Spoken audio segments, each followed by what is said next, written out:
এইমাত্র আমরা শিয়ালদায় এসে পৌঁছালাম। দেখো আমরা খুব টায়ার্ড।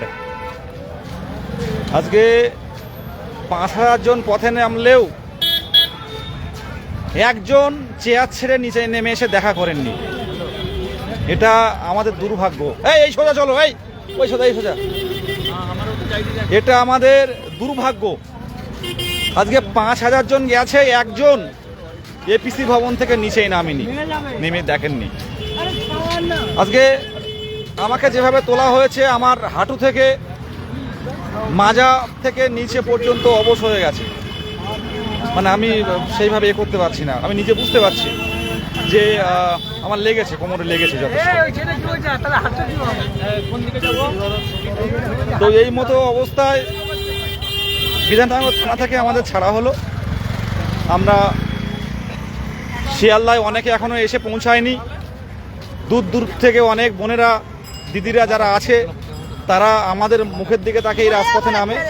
তো তারা এখনো পর্যন্ত আসেনি। আমরা এখানে দাঁড়াবো। দাঁড়িয়ে আমরা চেষ্টা করব সবাইকে ঠিকভাবে বাড়ি যাতে পৌঁছাতে পারে। এই সামনে চলো। হ্যাঁ, তো এই জায়গায় দাঁড়িয়ে চলো। আমরা জানেন আপনারা এই আন্দোলন করতে এসেছিলাম ইন্টারভিউয়ের জন্য। আমরা যদি ৫,০০০ জন পথে নামতে পারি, একজন প্রাথমিক শিক্ষা পর্ষদ সভাপতি, আজকের আন্দোলন যথেষ্ট হয়। অতজনকে তুলে নিয়ে যাওয়ার পরেও বিকাল ৩টে ৪টা পর্যন্ত পুলিশ যেভাবে ঘুরেছে আর যেইভাবে ওরা আজকে বিরক্ত হয়েছে, এরকম আন্দোলন আগে হয়নি। এইটা ২২টার ইতিহাসের একটা অন্যতম আন্দোলন। এখন দেখতে পাচ্ছেন শিয়ালদায় আমরা শিয়ালদায় আছি। আর প্রত্যেকের উদ্দেশ্যে এমন কিছু করব না। আমার কাছে অনেকক্ষণ ফোন ছিল না, ফোনটা হারিয়ে গিয়েছিল। তো ফোনটা আবার খুঁজে পেয়েছি। তো অসুবিধার কোনো কারণ নেই। আমরা এমন কিছু করব না যেটা গণতান্ত্রিক ওয়ের বিপক্ষে।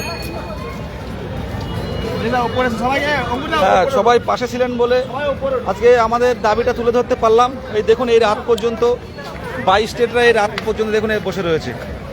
সুভাষচন্দ্র বাগ রিপাবলিক বাংলা থেকে চলে এসছে।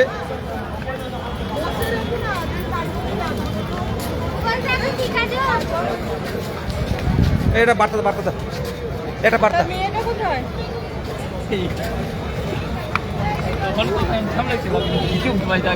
কিছু বলতে বলছে, বাড়িতে কথা বলছে। হ্যাঁ, ভালো আছে। এই দিনাজপুর থেকে এসে দাঁড়িয়ে, দিনাজপুর থেকে এসো, তাই তো? ফ্যামিলি নিয়ে এসছো? আমাদের লেক টাউন। হ্যাঁ, তুমি তো কোন জেলা? বীরভূম।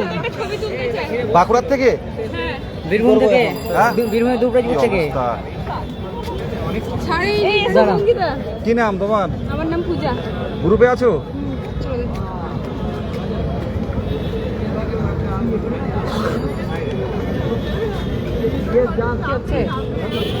সবাই তো আসলো না।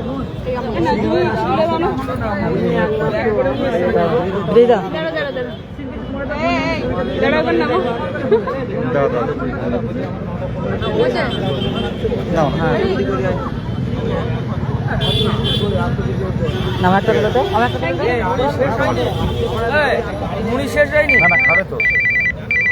এই দেখতে পাচ্ছেন আমরা এখানে